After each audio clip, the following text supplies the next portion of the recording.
அனைவருக்கும் வணக்கம். நாம் தீபம் ஏற்றுறது அப்படின்னு பார்த்தீங்கன்னா பல வகையான தீபங்களை பார்த்துருப்பீங்க. அதாவது அகல் விளக்கு ஏற்றுவோம், எலுமிச்சை தீபம், எல் தீபம், மிளகு தீபம் அப்படின்னு விதவிதமான தீபம் ஏற்றுவதை பார்த்துருப்போம். சமீபத்தில் கூட நாம் வீடியோக்கள்லேயே நெல்லிக்காய் தீபமெல்லாம் பார்த்தோம். ஆனால் இன்றைக்கி நாம் பார்க்கக்கூடிய இந்த தீபம் அப்படின்னு பார்த்தீங்கன்னா அதிலும் ரொம்ப வித்தியாசமான ஒரு தீபம். நம்ம வீட்டில் ஏற்படக்கூடிய கஷ்டம், வறுமை, எவ்வளோ பெரிய பிரச்சனையாக இருந்தாலும் சரி, இந்த மாதிரி பிரச்சனை இருந்தால் இந்த கஷ்டங்களை போக்குறதுக்காக இப்படி இந்த தீபத்தை போடுங்க அப்படின்னு சொல்லி ஊமத்தை தீபம் சொல்கிறாங்க. ஊமத்தங்காயில் எப்படி தீபம் ஏற்றுவது, இதனால் நமக்கு நன்மை விளையுமா அப்படின்னு நிறைய பேருக்கு கேள்வி இருக்கலாம். அதை பற்றி தான் நம்ம இந்த வீடியோவில் பார்க்க போகிறோம். நாம் கஷ்டங்கள்லாம் போகணும் அப்படின்னா சில பரிகாரங்களை செய்ய சொல்லுவாங்க பெரியவங்க. அந்த வகையில் சிவபெருமானுக்கு ஊமத்தங்காய் தீபம் ஏற்றினால் அற்புதமான மாற்றங்கள் ஏற்படும் அப்படின்னு சொல்கிறாங்க. இது எப்படி ஏற்றணும், எந்த நாளில் ஏற்றணும், யாரெல்லாம் ஏற்றும் போது நல்லதொரு பலன் கிடைக்கும், இதை பற்றி விரிவான தகவலை நம்ம இந்த வீடியோவில் பார்க்கலாம். இந்த மாதிரியான தீபத்தை நீங்களும் ஏற்றியிருக்கீங்க அப்படின்னா மறக்காமல் உங்களுடைய கருத்துக்களை கமெண்ட் பாக்ஸில் பதிவிடுங்க. வீடியோ கண்டிப்பாக உங்களுக்கு ரொம்ப பயனுள்ளதாக இருக்கும். ஸ்கிப் பண்ணாமல் பாருங்கள். வீடியோவை ஸ்கிப் பண்ணாமல் பாருங்கள். நீங்கள் இன்னும் உற்சாகம் டிவி சேனலை சப்ஸ்கிரைப் பண்ணாமல் இருந்தால் சப்ஸ்கிரைப் பண்ணிக்கோங்க. கூடவே இருக்க பெல் ஐக்கானை மறக்காமல் கிளிக் பண்ணிடுங்க. வாங்க வீடியோக்குள்ளே போகலாம். இந்த வீடியோ பார்த்துட்டு இருக்கக்கூடிய உங்களுக்கு தொடர்ந்து நிறைய பிரச்சனைகள் வந்துக்கிட்டே இருக்குது. அதுவும் இந்த சமீபத்தில் தான் பிரச்சனைகள் மேலே பிரச்சனை இருந்துகிட்டே இருக்குது அப்படின்னா கண்டிப்பாக உங்களுக்கு எதிர்மறையாக யாராவது ஏதாவது செய்திருப்பாங்க அப்படின்னு நினைக்கிறீங்களா? அதாவது செய்வினை கோளாறு, பில்லி, சூனியம், ஏவல், இந்த மாதிரியான பிரச்சனைகள் இருக்கும் அப்படின்னு சந்தேகப்படுறீங்களா?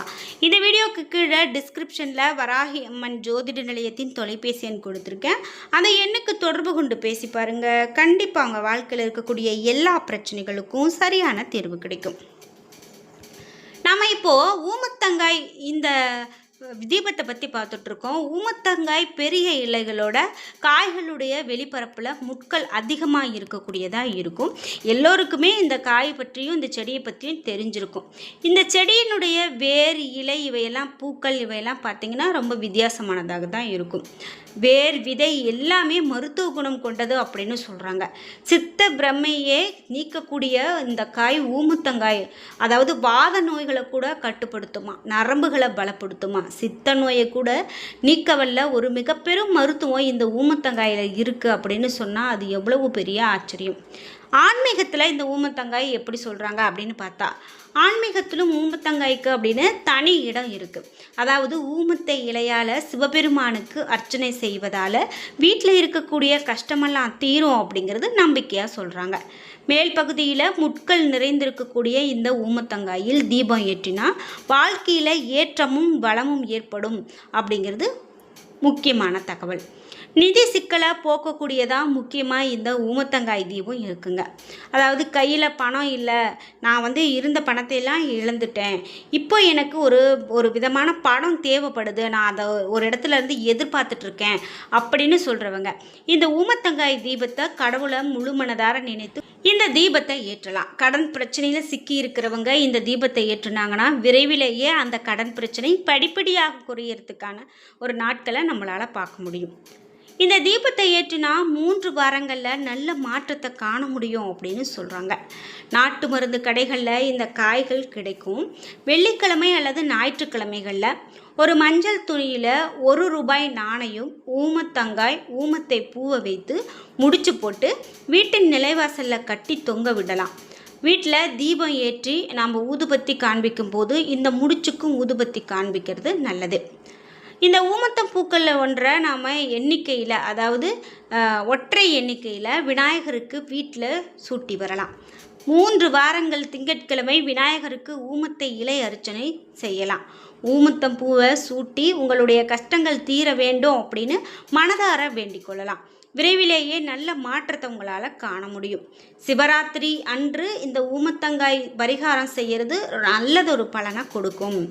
சிவராத்திரியில் நிஷிதா பூஜையின் போது மகாதேவனை நினைத்து சிவலிங்கத்தின் மீது ஒரு ஊமத்தங்காயை அர்ப்பணிக்கலாம். பிறகு ஸ்ரீ சிவாய நமஸ்தூயம் என்ற மந்திரத்தை உச்சரித்து 1/2 மணி நேரம் வழிபாட்டிற்கு பிறகு அந்த ஊமத்தங்காய் அப்படின்னு பார்த்தீங்கன்னா நாம் வந்து வழிபாட்டுக்கு பிறகு ஸ்ரீ சிவாய நமஸ்துயம் மந்திரத்தை உச்சரித்து அரை மணி நேரம் வழிபாட்டுக்கு பிறகு அந்த ஊமத்தங்காயை ஒரு துணியில் கட்டி உங்கள் வீட்டில் பாதுகாப்பாக வச்சுடலாம். குறிப்பிட்டு இன்னும் என்னெல்லாம் சொல்கிறாங்க அப்படின்னு பார்த்தீங்கன்னா, இதனால் நம்ம வீட்டில் இருக்கக்கூடிய வறுமை கண்டிப்பாக விலகும், செல்வமும் செல்வ வளம் பெருகும், மகிழ்ச்சி பெருகும் அப்படின்னு சொல்கிறாங்க. கண் திருஷ்டிக்கு நாம் ஒரு விளக்கு ஏற்றுவோம். அதாவது இந்த ஊமத்தங்காய்களுடைய காம்புகளை நீக்கிவிட்டு சிறிய துளை போட்டு அதற்குள்ளே இருக்கக்கூடிய விதைகளை நீக்கிட்டு நம்ம தீபத்தை ஏற்றலாம். பிறகு சிறிது வெண்கடுகு போட்டு ஒரு சிறிய மண் அகல் விளக்கின் மேலே ஊமத்தங்காய்களை அதனுள் இழுப்பை எண்ணெய் மட்டுமே ஊற்றி பஞ்சத்திரி போட்டு பூஜை அறையில் தீபம் ஏற்றி வைத்துவிட்டு சிவபெருமானை வேண்டிக் கொண்டா போதும். தொடர்ந்து 9 ஞாயிற்றுக்கிழமை இந்த தீபத்தை ஏற்றி வந்தால் கண்டிப்பாக கண் திருஷ்டி, வறுமை, நிதி பற்றாக்குறை இது எல்லாமே நீங்கும் அப்படிங்கிறது தாங்க சொல்கிறாங்க. நிறைய பேருக்கு இந்த தீபங்கள் ஏற்றுவது பற்றிய நிறைய சந்தேகங்கள் இருந்துக்கிட்டே தான் இருக்குது.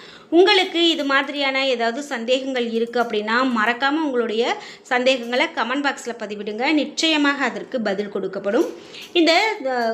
இந்த தீபங்கள் அப்படின்னு பார்த்தீங்கன்னா நிச்சயமாக கடவுளோடு நம்ம பேசுகிறதுக்கான ஒரு தருணம் அப்படின்னு தாங்க நாம் இந்த தீபங்களை சொல்லணும். கடவுள்கிட்ட நேரடியாக நம்மளால் எந்த ஒரு விஷயத்தையும் சொல்ல முடியாது. அதுக்காகத்தான் நாம் இந்த தீபங்களை ஏற்றுறோம். இப்படி இந்த ஊமத்தங்காய் தீபம் அப்படின்னு பார்த்தீங்கன்னா இந்த நம்ம சித்தப்பிரமையை நீக்கக்கூடிய வல்லமை இருக்குது அப்படின்னு நம்ம பார்த்தோம். அவ்வளவு பெரிய மருத்துவ குணம் கொண்டது. இந்த ஊமத்த இலைகளை விளக்கெண்ணெய் தடவி அடுப்பில் பதக்கி உடம்பில் வலி இருக்கக்கூடிய இடங்களில் கட்டினோம் அப்படின்னா வலி, வீக்கம், மூட்டு வலிகள், மூட்டு வீக்கங்களும் கூட இந்த இலையினுடைய ஒத்துடம் தரலாம், கண்டிப்பாக சரியாகும் அப்படின்னு சொல்கிறாங்க. பெண்களுக்கு பிரசவ நேரத்தில் தரப்படக்கூடிய மயக்க மருந்துகளில் மூலப்பொருளாகவும் தாய்ப்பால் கட்டி கொண்டாலோ ஊமத்த இலை தான் பயன்படுத்தப்படுது. இப்படி பல மருத்துவ நன்மைகளை தரக்கூடிய இந்த ஊமத்தங்காய் ஆன்மீகத்திலும் மிக பெரும் தனித்துவம் பெற்றிருக்கிறது அப்படிங்கிறத நாம் இப்போது இந்த வீடியோவில் பார்த்தோம். முக்கியமாக 3 வாரங்களில் நம்ம நினைத்தது நடக்கக்கூடிய ஒரு பொருள் அப்படின்னு இந்த ஊமத்தங்காயை சொல்லலாம். அலுவலகம் அல்லது கடை அல்லது தொழில் செய்யக்கூடிய இடங்களில் நாம் இந்த மாதிரியான விஷயத்தை, அதாவது முக்கியமாக வில்வ தீபம் அப்படின்னு ஒன்று சொல்கிறாங்க. அதை நீங்கள் பார்த்துருப்பீங்களா? அதாவது வில்வ பழத்தில் வந்து தீபம் ஏற்றுவது. வில்வ மரத்தில் இருக்கக்கூடிய அனைத்து பொருட்களும் சிவபெருமானுக்கு உரிய பொருட்களாகவே கருதப்படுது. தொழில் நஷ்டம் ஏற்பட்டால் வில்வ பழம் காய்களை கொண்டு தீபம் ஏற்றினா நன்மை ஏற்படும் அப்படின்னு சொல்லுவாங்க. அலுவலகம் அல்லது கடை அல்லது தொழில் செய்யக்கூடிய இடங்களில் வில்வ பழத்தையோ அல்லது காயையோ வைத்து அதன் மீது நல்லெண்ணெய் ஊற்றி தீபத்தை ஏற்றி வைக்கலாம். ஒருவேளை வில்வ பழம் காய்கள் கிடைக்கல அப்படின்னு சொன்னால் கூட வில்வ இலைகளை வைத்து கூட நம்ம தீபம் ஏற்றலாம். இதனால் சிவபெருமானுடைய அருள் கிடைத்து தொழிலில் இருக்கக்கூடிய கஷ்டங்களும் சங்கடங்களும் விலகும். மகாலட்சுமியினுடைய அருளும் சேர்ந்து கிடைக்கிறதால தொழிலில் நல்லதொரு லாபம் ஏற்படும் அப்படின்னு சொல்லலாம். இப்படி இந்த தீபத்தை பற்றி நிறைய தகவல்களை சொல்லிக்கிட்டே போகலாம். இந்த மாதிரி நீங்களும் தீபங்களை ஏற்றி பழகியிருக்கீங்க அப்படின்னா, இதனால் ஒரு மிக பெரும் நன்மையை நீங்கள் அடைஞ்சிருக்கீங்க அப்படின்னாலும் சரி, மறக்காமல் உங்களுடைய கருத்துக்களை கமெண்ட் பாக்ஸில் பதிவிடுங்க. இதுபோல் வித்தியாசமான தீபங்களை இன்னும் நீங்கள் பார்த்துருக்கீங்க, உங்களுக்கு தெரியும் அப்படின்னு சொன்னாலும் கமெண்ட் பாக்ஸில் மறக்காமல் பதிவிட்டுருங்க. மேலும் இது எந்த நாட்களில் ஏற்றணும், எந்த கடவுளுக்கு முன்பு ஏற்றணும், எந்த ஒரு கஷ்டமும் தோஷமும் இருக்கிறவங்க இந்த தீபத்தை ஏற்றுறது நல்லது அப்படின்னு உங்களுக்கு தெரிஞ்ச கருத்துக்களை எல்லாம் கமெண்ட் பாக்ஸில் பதிவிடுங்க. முக்கியமாக நாம் கடவுள்கிட்ட நேரடியாக எந்த ஒரு விஷயத்தையும் சொல்ல முடியாது. அந்த தீபத்தின் வடிவில் தான் அந்த கடவுள் நமக்கு தெரிகிறார் அப்படிங்கிறது தான் உண்மை. அதனால தான் நாம் கடவுளாகவே பாவித்து தீபங்களை ஏற்றுகிறோம். இதனால் நல்லதொரு பலனையும் அடைய முடியும் அப்படின்னு சொல்கிறாங்க. ஒரு சில தீபங்கள் நம்ம வீடுகளில் ஏற்றக்கூடாது, கோவில்களில் தான் ஏற்றணும் அப்படின்னு சொல்லுவாங்க. என்ன நண்பர்களே, இன்றைக்கி வீடியோவில் இந்த ஊமத்தை தீபம் ஏற்றுறதை பற்றிய நிறைய தகவல்களை தெரிஞ்சுக்கிட்டோம். இந்த வீடியோ கண்டிப்பாக உங்களுக்கு ரொம்ப பயனுள்ளதாக இருந்திருக்கும். வீடியோ உங்களுக்கு பிடிச்சிருந்தால் லைக் பண்ணுங்கள், ஷேர் பண்ணுங்கள், கமெண்ட் பண்ணுங்கள். நீங்கள் இன்னும் நம்மளுடைய உற்சாகம் டிவி சேனலை சப்ஸ்கிரைப் பண்ணாமல் இருந்தால் சப்ஸ்கிரைப் பண்ணிக்கோங்க.